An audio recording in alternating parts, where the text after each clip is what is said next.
सद्गुरु के चरणों में जो पूर्ण समर्पण करते हैं तो सद्गुरु उनके जीवन का योग और क्षेम दोनों ही करने के लिए मनोसंकल्पबद्ध होते हैं। यही बात भगवान श्री कृष्ण अर्जुन से कहते हैं। वे कहते हैं, अर्जुन जानते हो, जो शिष्य पूर्णता मेरे चरणों में समर्पित होता है, जो पूर्णता मुझ पर ही आश्रित होता है, तो मैं उसका योग और क्षेम दोनों ही करने का संकल्प धारण कर लेता हूँ। अर्जुन ने हाथ जोड़कर विनम्रता से पूछा, प्रभु ये दोनों है क्या? तब भगवान श्री कृष्ण ने उसे समझाते हुए कहा, अर्जुन जो मेरे शिष्यों के पास है मैं उसके रक्षण का संकल्प धारण करता हूँ, और जो उनके पास नहीं है मैं उन्हें देने का सामर्थ्य भी रखता हूँ। सत्य ही तो है, सद्गुरु वो सब कुछ दे सकते हैं जो एक मनुष्य के भाग्य में भी ना हो।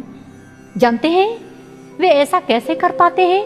क्योंकि वो साकार ब्रह्म स्वरूप है, साक्षात पर ब्रह्म परमेश्वर है, जो अपनी विराटता को मानवीय चोले में समेट कर हम पर कृपा के बादल बरसाने के लिए आते हैं और हर कठिनाई को हम तक पहुंचने से पहले उसे दूर करने में लगे रहते हैं। ऐसा ही गुरु महाराज जी की कृपा का एक प्रत्यक्ष उदाहरण मुझे स्मरण हो रहा है और उसे मैं आपके साथ भी अवश्य साझा करना चाहूंगी। बात उस समय की है जिस समय गुरु महाराज जी नूरमहल के छोटे आश्रम में रहते थे। एक दिन महाराज जी रात्रि के समय उठे और एक गुरु भाई को अपने पास बुलाया और गुरु महाराज जी ने कहा, जाओ पास के गांव से उस फला व्यक्ति को बुला कर लाओ। उन गुरु भैया ने घड़ी की ओर देखा और फिर विनम्रता से महाराज जी से पूछा, गुरु महाराज जी क्या अभी जाना होगा? महाराज जी ने कहा, हाँ अभी इसी क्षण जाना होगा। वे गुरु भाई महाराज जी की आज्ञा का अनुपालन करते हुए उसी क्षण चल पड़े उस गांव की ओर। और जैसे ही वे उस गांव में पहुंचे, वहां जाकर उस भाई के द्वार को खटखटाया और सामने से जैसे उसने द्वार खोला, इतनी रात्रि को उस गुरु भाई को अपने सामने देखकर हैरानी से पूछा, भैया आप इस समय यहाँ कैसे आना हुआ? तब उन्होंने गुरु महाराज जी की आज्ञा के विषय में बताते हुए कहा, महाराज जी की आज्ञा है कि आपको इसी क्षण अपने साथ नूरमहल लेकर आऊं। उन्होंने जैसे ही महाराज जी की आज्ञा की बात सुनी, बिना कोई अगला प्रश्न किए उसी समय उनके साथ चल पड़े और दोनों को नूरमहल पहुंचते पहुंचते लगभग सुबह हो चुकी थी।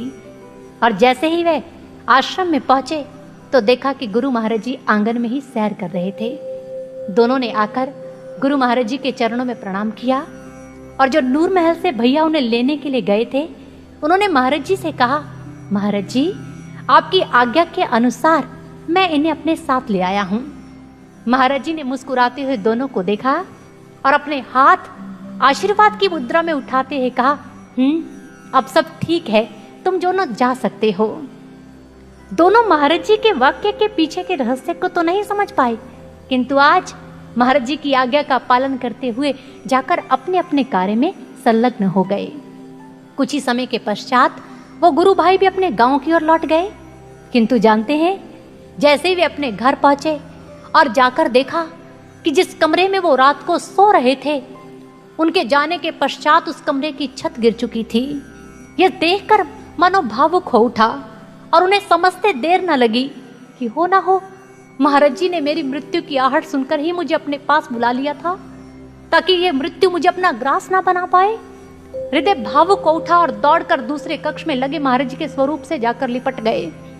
फूट फूट कर रोने लगे।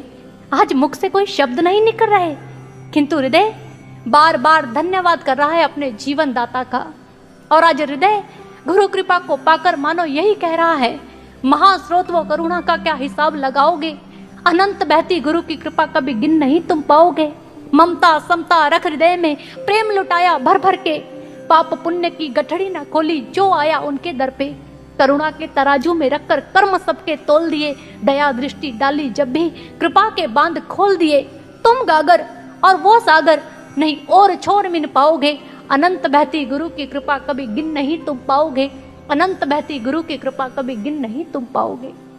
सच में सद्गुरु की ऐसी अनंत कृपा को अपने जीवन में पाकर एक शिष्य का हृदय आह्लादित होता है और वे अपना सब कुछ गुरु चरणों में निछावर कर देना चाहता है।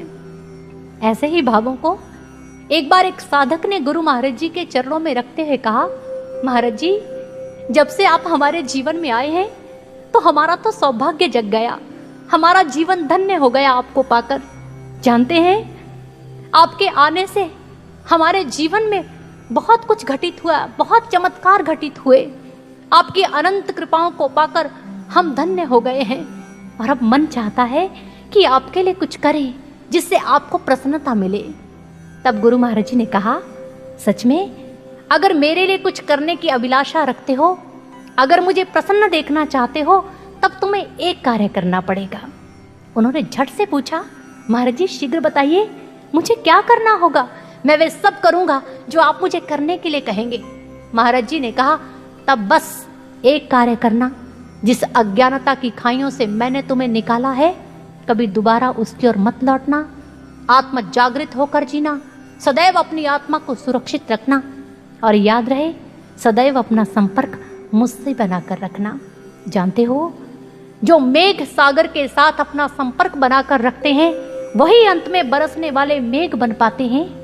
इसलिए हम सदैव यही चाहते हैं कि तुम सब अपना संपर्क मुझसे बनाकर रखो, ताकि मेरी अनंत कृपाओं का लाभ प्राप्त कर पाओ। सत्य ही तो है गुरु भक्तों, गुरु की अनंत कृपाओं को केवल वही प्राप्त कर सकता है जो भाव से, हृदय से अपने गुरु के साथ जुड़ा रहता है। जानते हैं, फिर गुरु भी सदैव उसका साया बनकर निरंतर उसके साथ रहते हैं। उनकी कृपा दृष्टि सदैव अपने उस भक्त पर बनी रहती है। उनकी कृपा ही तो है जो हमारे थकने, रुकने और गिरने पर दोबारा उठकर चलने का हौसला प्रदान करती है। उनका साथ ही तो है जो हम संस्कारों का बोझ और विकारों की अपूर्णता लेकर भी इस भक्ति मार्ग पर चल पाते हैं।